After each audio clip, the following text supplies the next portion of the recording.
And yeah, I will send you a link.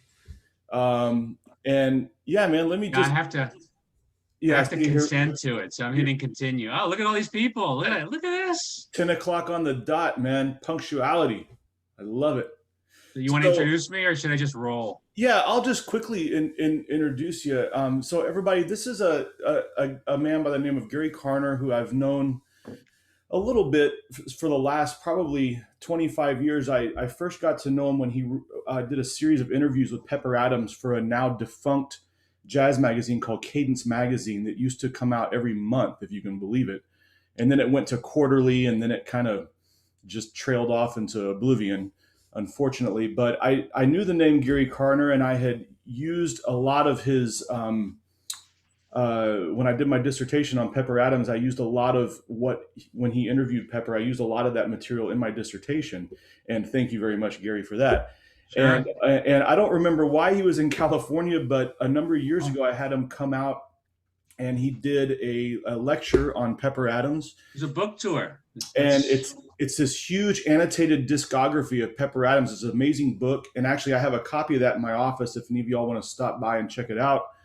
And he also another book that you may have read that maybe you didn't know that he wrote is the Miles Davis Companion: 4 Decades of Commentary, which is a pretty great Miles Davis book. And he's done some other writing as well, and has a biography on Pepper Adams coming out pretty soon. So anyway, Gary, you have the floor for the next hour, and sure. I appreciate y'all showing up. And please take it away, Gary. Appreciate it, man. Okay. Thank you, Aaron. Thanks for great to be here in Utah. I actually was living in Atlanta up until the 29th of the month when I moved out here. It was an 8-day road trip. Sold my house, moved out here because my daughter lives in Salt Lake City. So that's real nice. Cause she was in medical school and then did her internship. And I've been waiting for her to settle down. So it took 10 years. So my wife and I are really excited to be out here. And like you guys, I'm a Westerner now. Was it Jim Morrison who said the West is the best? I think. That's right. It's 5,000 feet. I open this window here. I'm looking at a big range. It's a real different world for me, which is great because I needed a different world. I wanted to get out of Atlanta. And I actually have a lot of friends out here. I might have more friends out here than I do in Atlanta because I've done a lot of lectures on Pepper Adams at Brigham Young and San Jose, Utah State and some other schools. So real excited. So yeah, it's just fantastic. Yeah, so I was going to share this with you. This is a photograph of Pepper Adams. I don't know if you can see it. Pepper Adams on the stage in Europe. And if you look at the left hand up in the left corner, Thad Jones is just kind of looking at him while he solos with the big horn. And I love this photograph. I think it's just great because it's literally, I kid you not, the first photograph that came out of a box when I started unpacking. It seems so symbolic, so appropriate. Thad Jones was Pepper's greatest influence. He was the person that was always, in a way, just like that photograph, looking over his shoulder. And so they just had so much in common. They were so fond of one another. In my book, the biography of Pepper Adams, which I call Reflectory, Pepper and Thad were really the second coming of Harry Carney and Duke Ellington in many, many ways. So I've been led to believe that all of you are musicians. So I'd like to share with you to start Pepper Adams's pedagogical approach, which nobody knows about, and that's principally because he wasn't a teacher. But I had the good fortune of interviewing a saxophonist who lives in Wilmington, Delaware, a town that's now very much in the national news, obviously. But a guy by the name of David Schiff, who actually had a 1-day lesson with Pepper Adams in 1970. And he has a tremendous memory and went into great detail in my interview about what it was like to spend a day and what Pepper told him to do as a young saxophonist of 18 years old, tenor player. So I'm going to read this. This is from the forthcoming biography that I wrote on Pepper, which should be out next year. You can get this at Pepper if you're interested in getting it or reading more about Pepper. It'll all be at pepperadams.com. So I want to read this to you. This is actually the concluding page or 2 or 3 of one of the chapters of the book. And here goes. So everybody can hear me, right? Thumbs up. It's good. All right, great, fantastic. Because I've done two Zoom meetings like this, two Zoom lectures already, and I had so much issue with my connect with AT&T. So it seems like maybe it's because I'm close to the router now that it's working really well. All right, so this is David Schiff speaking. And again, this is all from his memory. This interview was done very late in my research, so I had to make room for this thing because it was so important. So this is Schiff. So he says, I went up to his place, said Schiff, and for hours and hours we'd play. Adams asked him if he wrote music. Schiff said, no, not really. I just want to play. Pepper replied, you can't play unless you learn to write. He taught me basic theory stuff, had a voice for different instruments. As the day progressed, he said, you got to learn your pentatonic scales, learn all your harmonic minors and all your majors. He advised Schiff to get the book, Patterns for Jazz by Jerry Coker, and master everything in it. Pepper told him, quote, the patterns in here are great, and then form your own patterns. So Schiff said, I said, like what? So he opened a page and he just blew through it like he wrote it. He said, okay, so let's work on this. So we worked on it and he said, okay, here's this pattern. Now take this line and make something of your own. Use it, but create something of your own. So I fiddled around with it, but he said, no, no, no, it sounds too much like what's written. He said, think of it like a book report. The notes on the page are like the words in a book. You learn the words in the story, and then you have to do a book report. So you can't read word for word. You have to tell the audience about what you're trying to say.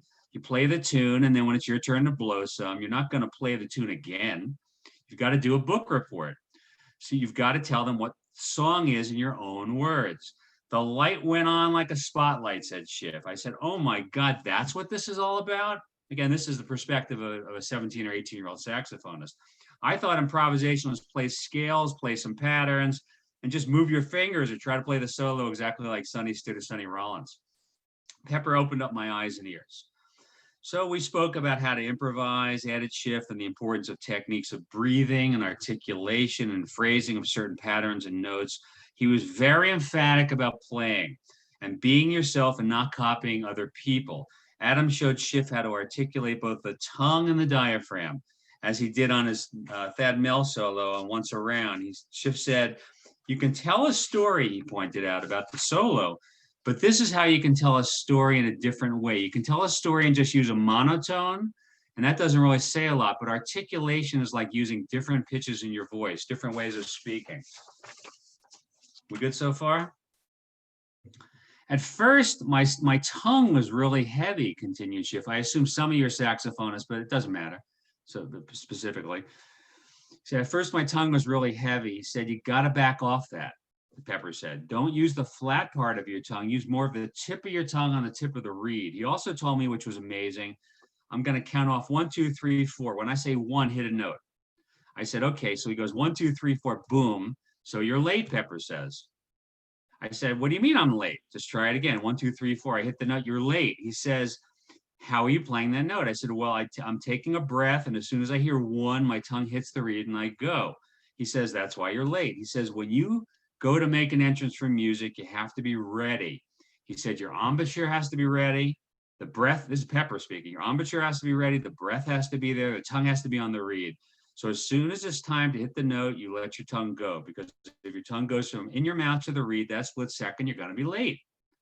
So let's try it again. So I did. I took a breath. I had the embouchure ready. My tongue was on the reed. And then I said, as soon as he said one, boom, I said, wow, it happened. So I didn't know I was late. He said, yep, but I did. And he laughed again. Pepper, if you know, had that very specific, unusual laugh. There is kind of a guffaw. Apart from the saxophone lesson, Adams and Schiff spoke about Pepper's experience with other musicians and his time on the road. At that time, Schiff's father was very concerned about his son being drafted, serving in the infantry, and dying in a Vietnam jungle or rice paddy. Because of that, he was trying to persuade his son to join an armed services band, much the same as Pepper had done in 1951 when he went to Korea. He agreed with my father, said Schiff about Adams, that it would be a good idea to go into the military for both the experience and also how hard it was to be a working musician and make a living. I thought that was unusual because of all the great things he had done and was doing. Nonetheless, Schiff took Pepper's advice and his father's advice, and he joined the Navy band in 1972. So I'm going to skip a part because he actually, after their lesson was over, Pepper took Schiff down to the Vanguard and he asked him to bring his horn. And during the last set, they did play once around. And he said he was going to crap in his pants. He was so afraid. But nonetheless, he played. He didn't solo. He just played the chart. He was sitting between Pepper and Jerry Dodgen. He said it was one of the most incredible experiences of his life, actually. And Thad was just scowling at him. But it was okay. So the all-day lesson that Schiff had with Pepper Adams and many of the pointers that he learned from him at the summer workshops in 1968 to 1970 that his father in Wilmington, Delaware actually ran had a lifelong reach. When Schiff practices the tenor saxophone, he said in 2015, 29 years after Adams' death, quote, "I practice telling a story, an improvisation.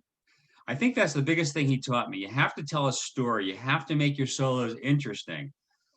And here, I think, is the essence of Pepper's playing. At least part of the essence of it. He said, when you're playing, make sure you swing. Make sure that you play it a little on the outside to add color to your solo. And don't play linear all the time. Break it up with patterns. Break it up with large intervals, with fourths and sixths. Really make it interesting. He said, anybody can play the blues, but there are very few people who can play it and make it sound like it's the blues, and it's not. It's something new. Always make your solos sound like it's something new. I said, Pepper, how can I do that? There's so many monster great players who played every lick in the world. He said, but that's where your individuality comes from. You have to find a way that you can do the same thing, but sound a little different that people will notice. Every time I pick up my horn, I can hear his voice telling me that. So just beautiful interview stuff, and probably one of many interviews. I did over 250 interviews. I would say this one is probably one of the most important in the book. There's probably 15 or 20 that are really key. Other things just add color to the biography. And then I end the chapter by saying, with such a nuanced, personalized approach to jazz instruction, it's hard to fathom why Adams felt so insecure about teaching his craft. True enough, as an autodidact, he never learned the proven way to best convey ideas to a saxophone pupil. But what difference did that make? As history's greatest baritone saxophone soloist, all Adams had to do was show others how that came to be. Certainly, based on his experience with Schiff alone, beginning in 1970, he could have begun supplementing his income by teaching improvisation privately to gifted students. He needed the income, and Adams might have become in time one of New York's great master saxophone teachers, possibly on par with the legendary Joe Allard, who taught Joe Farrell, Eddie Daniels, Michael Brecker, and so many other great wind players. Plus, by doing so, Pepper would have closed the gulf between himself and the world. And I had already established in the book that he was very much a loner. So that's where that comment comes from. Since he never taught students other than Schiff with this kind of specificity, nor formally presented his methodology in a treatise, Adams's technical innovations and his philosophical approach to playing jazz have never been explained. That made it harder for the next three generations of baritone saxophonists, one of which is in this seminar here, or lecture, Aaron. It made it harder for the next three generations of baritone saxophonists to learn from his recordings what it was that he did on the instrument. Fortunately, thanks to David Schiff, some of the key elements of an Adams method and the wisdom that Pepper never shared with the world have finally been brought to light. So that's an excerpt from the book.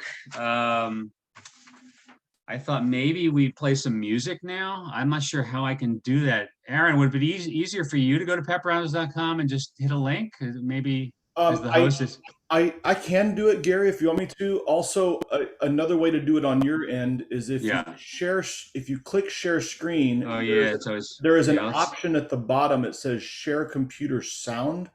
Yeah, let's see if we can do that. So and if share computer sound, okay, and click then that, and share, and then share what you want to play, and it should come out just fine. Yeah, the challenge here is I forgot to load pepperadams.com before we started, so it's not in a window. So there's nothing to share because I haven't hit it. Is there a way? Is there a workaround here? Let me see. I just exited full screen. I'll see if I can get a window on my computer. Hold on. Let me see what I can do. Pepper Adams. I always have pepperadams.com available. So let's see. Now I got to go back, right? Any questions while I dink around here? 15 minutes in. Anybody want to ask anything? Aaron, Paul, anybody? Yeah, I got one. Yeah. Stan Kenton was a huge proponent of jazz education, as you know, and Yeah. it's my understanding that the Kenton clinics weren't happening at the time that Pepper was with Stan. Was there any educational outreach at that point in time? My understanding is that the North Texas program, which Kenton got involved with, started in the late 40s. Aaron probably knows. Yeah, 47, yeah. But not in its complexity. But Pepper was actually, he did a clinic there in 82. Yeah. And it's interesting you mentioned this because Pepper really was at the forefront of jazz education. I mean, not consciously doing it. It wasn't a thing for him, but he was invited to the Wilmington summer camps with that, and Bobby Timmons was there. I have a side story. So I don't know that Pepper was aware of Ken's work with it when he was with the band for 6 months in 56. Yeah. Pepper couldn't wait to get out of that band. He hated it. But he did meet Mel Lewis in that band, and a bunch of other people, Sam Noto and oh man. Yeah, you know that Sam, obviously, right? Upstate Fort Erie. He lives in the hometown I was born in, and I'm a Buffalo guy, so. Oh, you're a Buffalo guy, so you know about Mel too, of course. Yeah, well, I never met Mel, but. Yeah. All right, so let's see. We're recording. I'm kind of moving around here. I'm kind of getting lost. If I hit share, will it work? Let's see. And then you just click the window that you want to come up. Where'd it go? So I want to know. Here we go. All right, so can everybody see pepperadams.com? Yeah. Oh, great. Okay, so let me walk you through this a little bit while I've got it before I screw up, because I'm not the most. I'm 65. Just hit Medicare, so I'm not, just by the fact that I've got circles around my torso, it's an indication of how old I am, like a tree. And so I'm not the most literate. But here's a picture. You see my cursor over here? Is it working? Yeah, so this is the book that's coming out. This is the first book.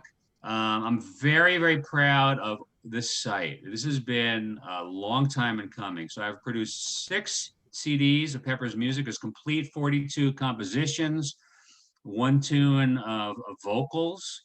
I commissioned vocal works, lyrics to his ballads, and Pat LaBarbera, Eric Alexander, and a great rhythm section from Chicago with the superb drummer George Flutis is on that, and Alexis Cole's a vocalist. Yeah, Gary, I played. You did. A couple years ago, I played 2 or 3 nights at Smoke on the Upper West Side with Alexis Cole's group. I know. And we did some of those. We did some of those tunes. She sang those lyrics, man. They're great. Yeah, did it come out really nicely? Yeah, it was good. Yeah, I was disappointed she didn't have a chance to record that. I would have loved to have heard that, because I've never heard that performed with a really good band and a good soloist. So anyway, so let me just walk you through the site as a resource. So here's my blog. I have a Twitter and Facebook, but that's basically just to promote the blog. I'm extremely proud of the Instagram page. This is 686 posts. I use it as the historical record of Pepper Adams. So photographs, correspondence, liner notes, pictures of him in the military, all sorts of stuff, documentation of his gigs. This is all from the materials that I went in and grabbed after he passed away, because I was working with him on his memoirs. I probably should step back for a second and just say, I met him in 1984. I was going for a master's thesis in English. And before I entered the program, I had the approval of the department to do an oral history of a jazz musician. Otherwise, I wouldn't have gone on the program. I had no idea who I was going to work with, but after a year, I sent out a bunch of letters. Pepper Adams was the only person who replied. And so it was just faded. And he was getting off a leg injury, where he actually managed to run himself over with his own car. You may ask me how that happened. I'd be happy to tell you, but we don't have that much time. But he had a crush injury. He was very depressed in his basement, smoking cigarettes. He already smoked 4 packs a day. Who knows how much he was smoking at that point? That was really the beginning of the end for him. But lots of photographs, lots of really great stuff in here. What he was studying as a kid. Just also photographs of his dad, letters. Here's the reference he wrote for me going to Tufts University. So anyway, so there's all that. And then very proud of that. There's also my master's thesis is here, Adam's autobiography, so you can hear him talking, or actually not talking because it's not on tape. I didn't post that, but the documentation that Aaron had as for his thesis. Updates to this book are here. I have some incredible performances here. Just really rare stuff, but quite frankly, everything that I talk about that I think is great is going to be in the ebook as links. So, basically, I made some value judgments about what I thought his finest work was, and I talk about that. So that'll all be here. Transcriptions. So there's something like 40 transcription. I think Aaron's got one in here. So all sorts of solo transcriptions, really easy to read. Aaron, you did one, right? Did you send me one? I have done many transcriptions. I'm not sure if you have it in here. Maybe you do. I'd have to look in here and see. Well, send them to me so we can post them. But maybe your buddy Adam's, Enchilada Baby? Well, when I click on that, it's a dead link, it says. Really? Yeah, not found on the server. Let's see, Basso Allegro. All right, so, send them to me so we can post them, and I'll let my guy know. A lot of these are done by by Adam Schroeder, your buddy, who's now at Las Vegas. Yeah. And the reason we started with his is because he couldn't get a hold of Pepper's widow to get permission to release them, so he didn't want to get sued. Oh yeah, the Chelsea Bridge solo is mine. It comes up right up whenever you click it. Okay, cool. So if you want to play his solos, they're all here. I mean, what we have is here, and hopefully Aaron will send some more. Yeah. So there's that. What else? Go to the bottom here. Bibliography. So there's some excerpts from my biography here. I have a history of Detroit. Actually, 2 articles about Detroit, which just became too burdensome for the biography. What we're going to do here is have these are all the dedications to Pepper that other people have written. For example, Peter Leach, Kenny Wheeler for PA, Glenn Wilson, bunch of Barry players, but they're not all Barry players. Thad Jones, most notably, wrote a chart for Pepper, 2-1, in honor of his marriage. Finally got married at age 45, 1976, and so forth. So then we have links to these tunes. It's a part of the site in progress. Then I have just other things. I have an article about Donald Byrd, Pepper Adams, that great quintet that they had. Excerpts from the master's thesis about Mingus and Byrd and Monk, Canton. I'm very proud of this. His chronology is like a 150-page chronology of his life. So you can go through this. Just real excited about how this all turned out. So we're going to listen to some music, right? I promised it. I thought we would go to all the videos here. I have all these videos. Here's the only known video of Pepper speaking in an interview, by the way. Very rare. A bunch of people, Anders Fano and Madison playing. So I want to get to any questions on the site. Feel free to play with it. I'm just going to play Pepper's ballad on Daydream, the Billy Strayhorn composition, Daydream. What I do want to do is get you to comment on the solo and try to reflect back to what Pepper was talking about, the way he plays. See if you can hear anything. Along that line, Gary. So everyone in attendance, as you're listening to this, any comments or thoughts you have about it, put it into the chat, please, so we can all see it. Yeah, it'd be great. In other words, play a little on the outside to add color to your solo. He said, don't play linear all the time. Break it up with patterns, large intervals, fourths and sixths, and so forth. So just, this is ballad medley. Clark Terry is a Swedish band, 1978. And Pepper and Clark Terry are in the front line, and Clark Terry had just played a ballad. So this is Pepper's turn, or maybe it's vice versa. Either way.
Nice, huh?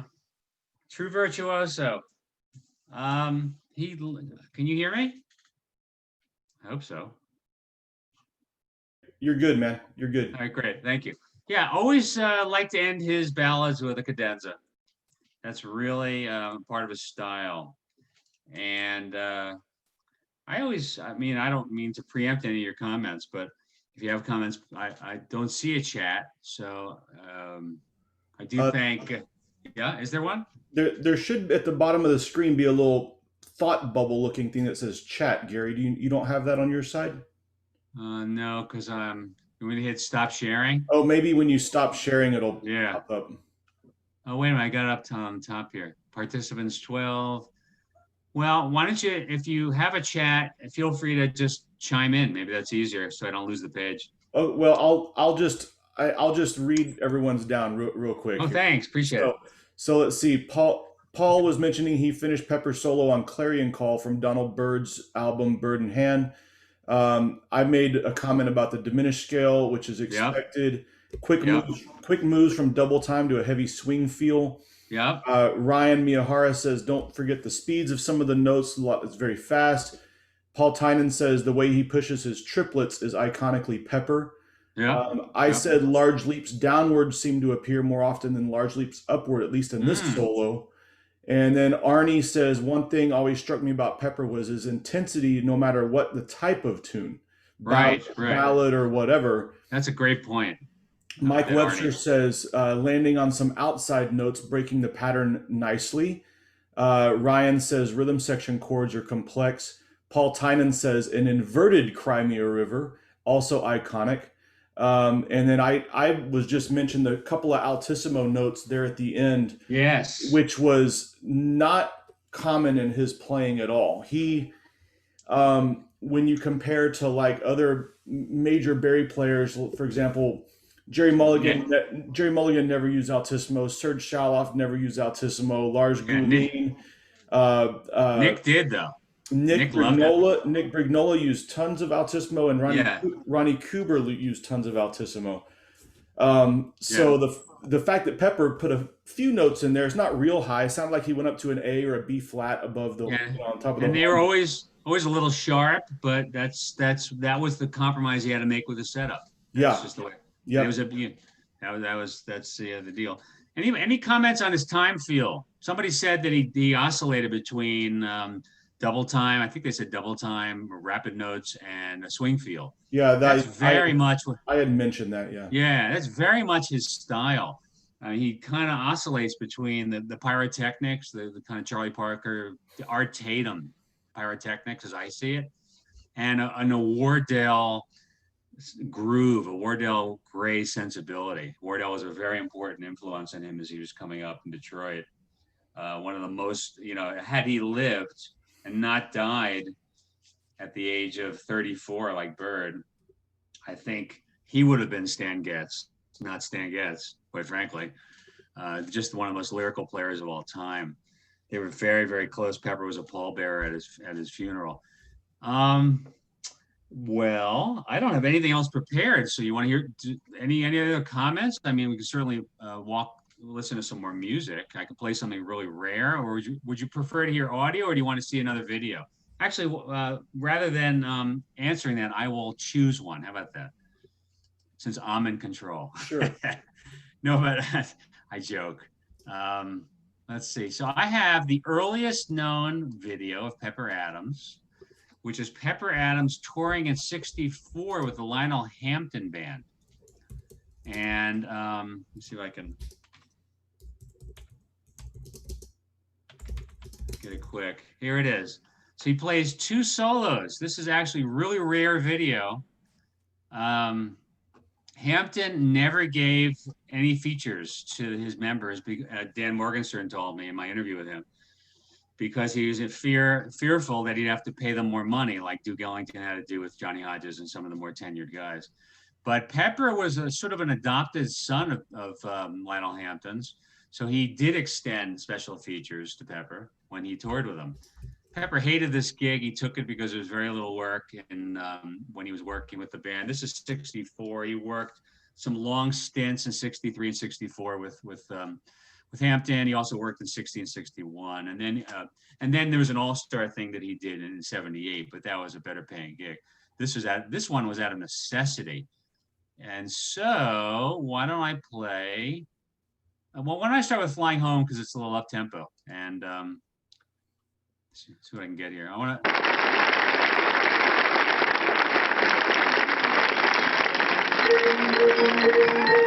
just play a little of the head here.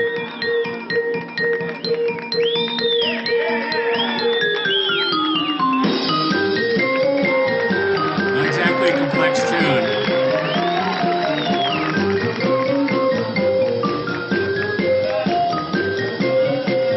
So let me advance it to Pepper, because it's kind of a basic tune, but what we want to do is get the Pepper. So here we go.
Isn't that an incredible solo? Man. Really? You haven't seen that, Aaron? No, I've never seen that. And Amazing. just to be able to carry a band with that much excitement for that Yeah. long. I mean, how long was that solo? 4 minutes? 4 minutes? Yeah, that's nuts. Yeah, I mean, and a lot of dissonance in that solo too. A little more, much more adventurous harmonically than the first one I played. Well, but of course he had some time to build it. But I love the way he just, as you say, carried the band and played the honks and got into that genre of music, rhythm and blues genre, the 40s and 50s, with those honks. I mean, just there's so much in that solo. Any comments from the class on that? It is cool. It is cool to hear Lionel Hampton on the R&B side of what he did, because Yeah. we tend to ignore that whole side of his music. At least some of the jazz history side of things do. So it's really great to hear that, and hear the Pepper do his thing on top of it, man. It's really unbelievable. And I was so surprised. I was surprised to hear him do that honking, man. Like like an Illinois. I mean, he's channeling Illinois Jack Hill, obviously, but I would not have expected Pepper to do that. I know, and that just shows his encyclopedic mind. I have some things that I write about in the book about John Marabutto, his friend from the Bay Area, saying that Pepper could remember names and significant things of the people he met and their names many years later when he toured the world. He just had this incredible mind. Not just that, but he also could channel, as you said, and so many tunes. I mean, just extraordinary vocabulary. Yeah, Paul. So Gary, this is a popular legend about Pepper, and hopefully you can comment on it. Sure. It's often been said that he indeed possessed like a very incredible memory, and some people went so far as to surmise that he was so well read that he could have like scholarly discussions on like history and English and literature, and just it's true, just completely brilliant. It's absolutely true, and I go into tremendous depth about that, quoting from Doc Holliday, the baritone player, and a lot of his friends. Doc Holliday said that he basically had the working expertise of a PhD in English literature, music, and art history. Those were his things. And also he knew a great deal about athletics. He was just and politics. He was just extremely intelligent. True polymath. I think genius, polymath. I think genius in his case is apt. He's one of the geniuses, American geniuses. Hank Jones. I could read a quote. One of my favorite quotes. I usually read it at the end. If I could find it, it's from my book about Hank Jones talking about Pepper's genius. It's pretty impressive, actually. Everybody knows who Hank Jones is? Mm-hmm. Hope so. That's, here's a quote I'll read. Any other questions before I read it? I'm not ending, but I can just read this quote along these lines. This is from my tome, which I still owe. I think I still owe the publisher $250. Because that's why this new book is going to be an ebook, because you cut out the middleman completely. Sounds like being a jazz composer. What's that? Sounds like being a jazz composer. Yeah, absolutely, or royalties or something. Anyway, this is Hank. He told me in an interview that I did in, where was it? It must have been up at the Regatta Bar when he was playing, I guess, because I was living in Belmont next to Cambridge. I did a lot of my interviewing in 88 and 89 before I left, moved to Philly and then New Jersey. This is Hank Jones. He said, everybody can hear me, right? Baritone was the instrument, the medium that he used to express his ideas, which were endless, absolutely endless and varied. Excuse me. I worked with him at Fat Tuesdays on a job. That was the one with Kenny Wheeler, by the way. I worked with him on Fat Tuesdays at a job, and I never ceased to be amazed at the flow of ideas, continuous flow. Every chorus was better than the last one. Now that's genius, and absolutely flawless execution. What else can you say? You see, there are lots of ways to play the instrument. You can play an instrument with what we'd like to describe as safe. That is, you don't take any chances, you don't go out on a limb, play everything absolutely safe. Of course, you can get by like that, but Pepper never played it safe. He got out on a limb, he took chances, and always made it work harmonically, melodically, everything. In every possible way. I never heard anybody that played like that on the saxophone before. The man was just a total genius.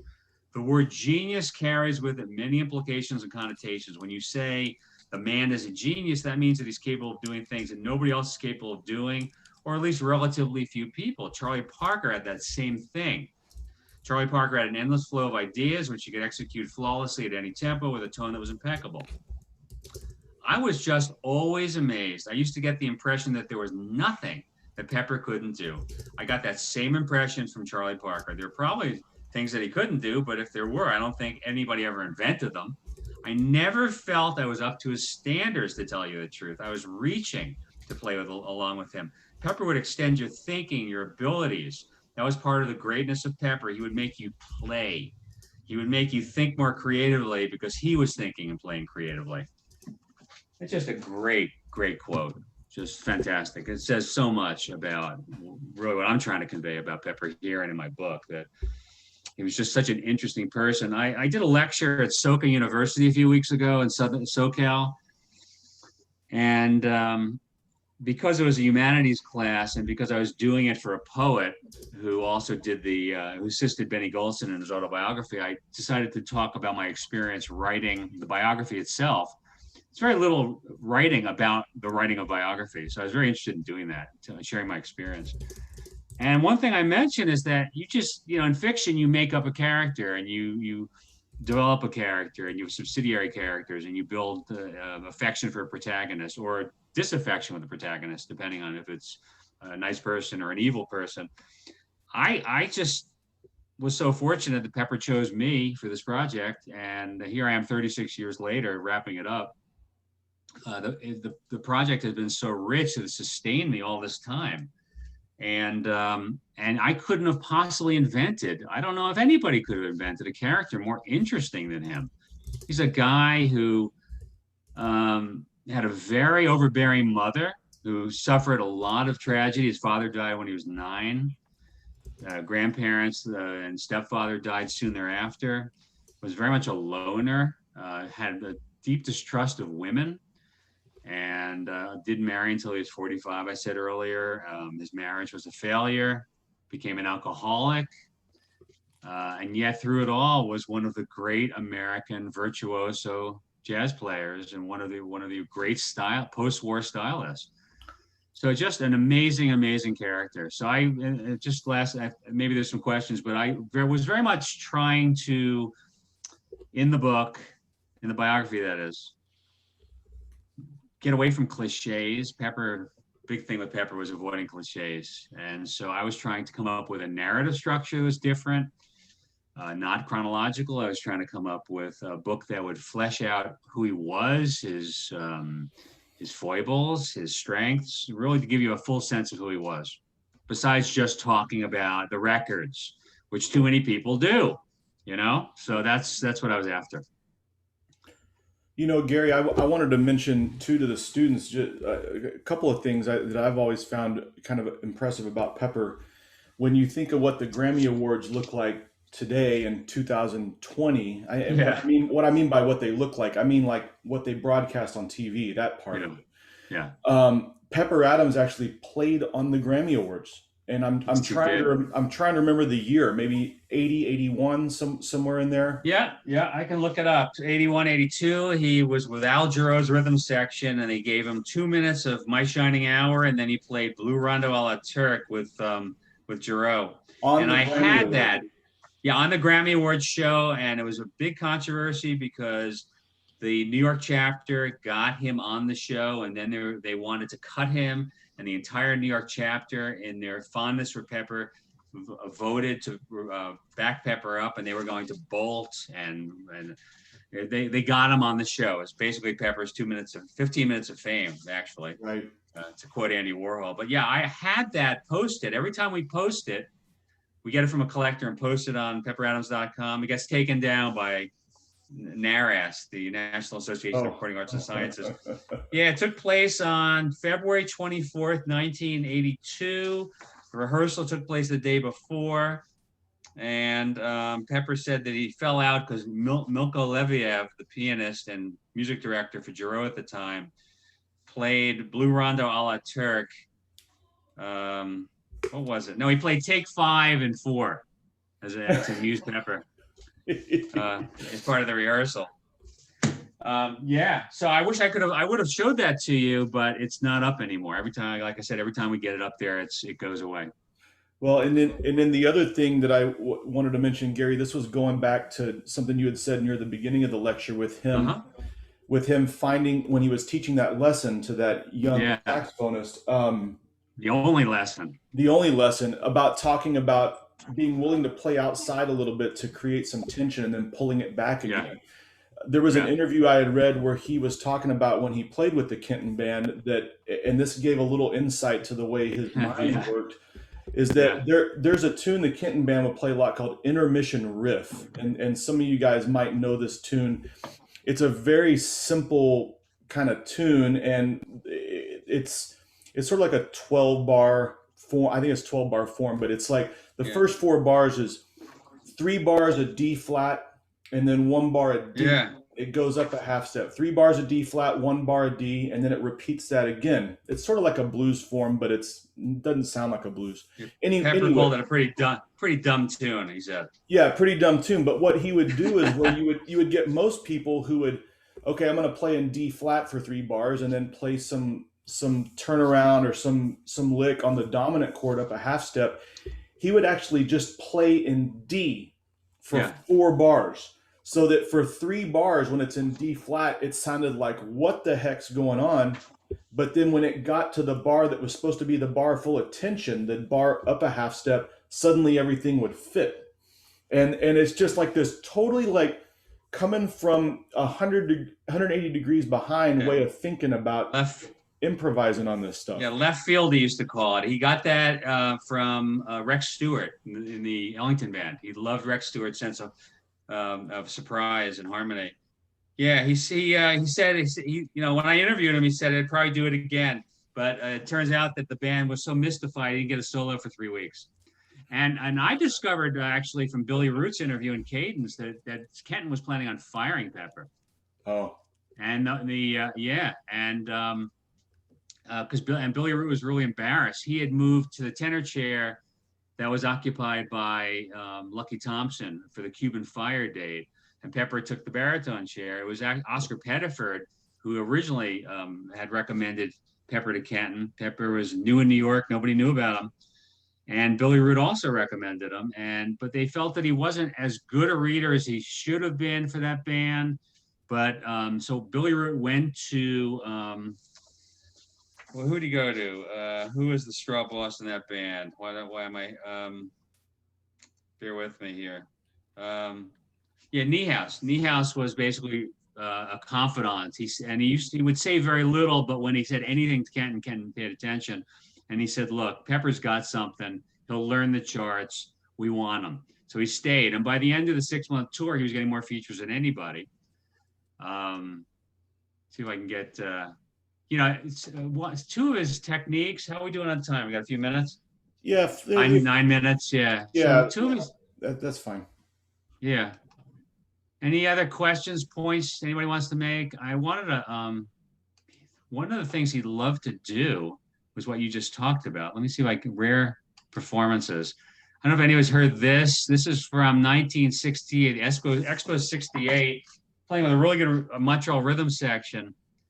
And it's Cottontail and Straight Note Chaser. Let me see what I can get here. This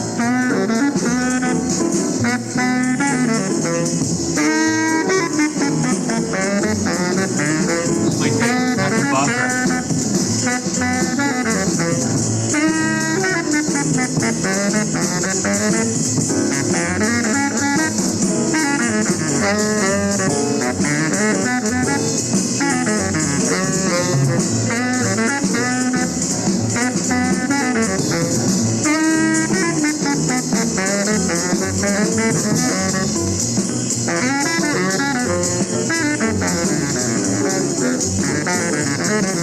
So great here.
see if I can advance it to what, I don't know if I can because of the buffering issue. See if I can get it to go forward. I'm trying to get to the next tune on the blues on Straight No Chaser, where he does much what Aaron just spoke about, where he, this might be tough. All right, we'll just play this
play just the beginning of Straight No Chaser. It gets back to what Aaron was talking about, how he plays outside. This is what Pepper loved to do and what he did with the Ken. Get tension going.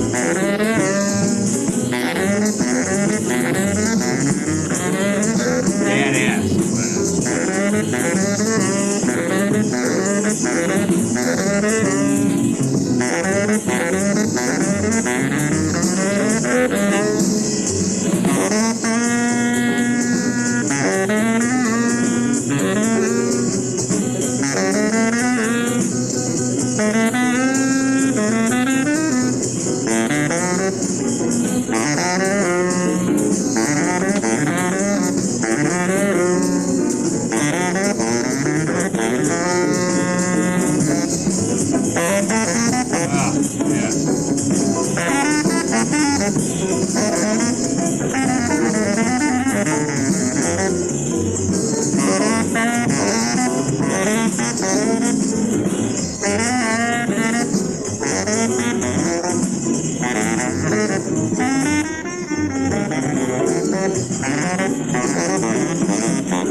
Thanks for indulging me. The blues, but it's not.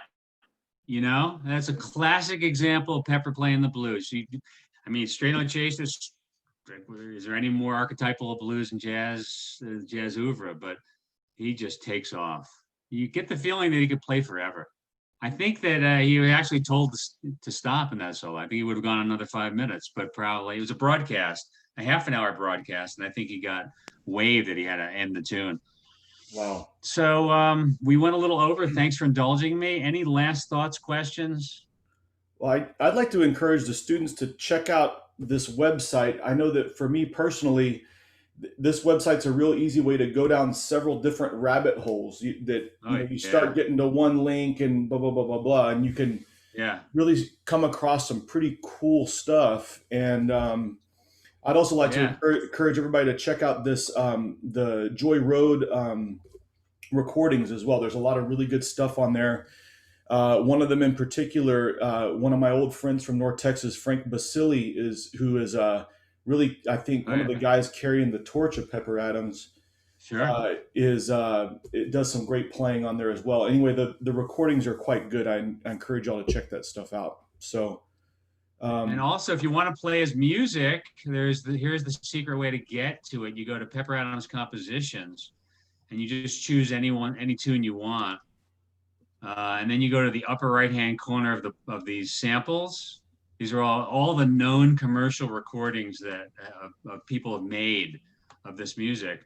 And you put the cursor just inside the upper right-hand corner and click it, and lead sheets come up. Most of them are in Pepper's hand. This one is not, but Ephemera would be for sure, one of his great tunes. And if you want to play his music, it's here for you. I was privy to most of it. Here is Pepper's hand. If you click it again, it comes into greater relief. That is his handwriting. So he had his own music company, Excellent Music, when he started going out as a single in 77, 78. But up until then, it was Catch as Catch Can until he started using Thad Jones's music company, D Accord. So some of the stuff's on D Accord. So it's been a privilege and a pleasure. Anytime, Aaron, just let me know. I'll come back. It's great. Well, thank you so much, Gary. I really appreciate it. And best of luck on your new place in Utah. And thanks, man. Appreciate it. Cold as crap here, but thank you. We've had some cold nights here in the Bay Area, actually, recently, down mid-30s, actually, last several days. Nothing like this. Nothing like this. It's been snowing almost every day. If I move my camera around, if anybody cared, I've got a big mountain range over here. I live on Foothill Drive, so I'm right by the East Bench. It's really cool. Well, so students, I will put, I'll render this recording as soon as this is over, and I'll throw it in my Dropbox. Gary, I'll send you the link, and students, I'll share the link also where you can access it. And I'll leave it in my Dropbox for a couple of weeks, give everybody enough time to download it if you'd like. And then I'll take it out just to free up space in my Dropbox. But I'll do that. And Gary, I'll send you those transcriptions where those links are dead. I have them. I'll get them. I'll get them to you. And any other ones you have, we'll post. We'd be glad to do that. Cool. And then have you played any of these charts with your folks? Any of these 10-10 or big band charts? We have. Good. We've done some of these. I know for sure that we did. I did that arrangement of Lovers of Their Time for you. Back whenever it was that I did it. I don't remember, but you did Now in Our Lives. I know. Now in Our Lives. I mean, yeah. That's what I meant. Here is the Aaron Langton thing. Yeah. Did you do any others? No, I just did that one. Yeah, it's beautiful. Thank you. So it's here. Yeah, it's right there. Live recording. Yeah. Any better recordings since then? I'm not sure when that one even was. I'll have to listen to it and see what it is. San Jose University Jazz Orchestra. Oh, soloist is Paul Tynan. Oh, it is Paul. Yeah. He said he was sorry he had to go teach a class, so I understand. Yeah, so he was so that's that. So that's here. That's probably a pretty good recording, actually. I remember that concert. Yeah. Sure. So, well, cool. Well, Gary, thank you so much, man. I know I need to get over and do an observation of one of my colleagues, and I know students have things to do, but I encourage you guys to check out Gary's books and check out Pepper Adams and the people that he recorded with. It's a lot of really great stuff. lot of wonderful history of jazz, late 50s, 60s, 70s into the early 80s. So I encourage you to check that stuff out. Yeah, please do. And his mouthpiece changed. He lost his mouthpiece in 1980. It just gave out. And so you'll notice if you listen to his music in the 80s, his sound is a little different. Yeah. Some people don't like it. Freddie Hubbard said it sounded like sawing logs. Yeah. But he was always looking for that Berg Larson mouthpiece. You could never find it. Frank Basile found it eventually. Yeah. But the internet didn't exist then in the 80s. Yep. Yeah. It was hard to find. Well, anyway, have a great rest of the year. Don't beat yourself up during finals. Have a wonderful holiday season, and feel free to email me and support the music and support Pepper Adams. Thanks so much for attending. Thank you, Gary. Thank Students, you. Students, thanks for coming. I appreciate it. All right. Thank you. Take care. Have a nice weekend, Gary. Thank you. You too. All the best. All right.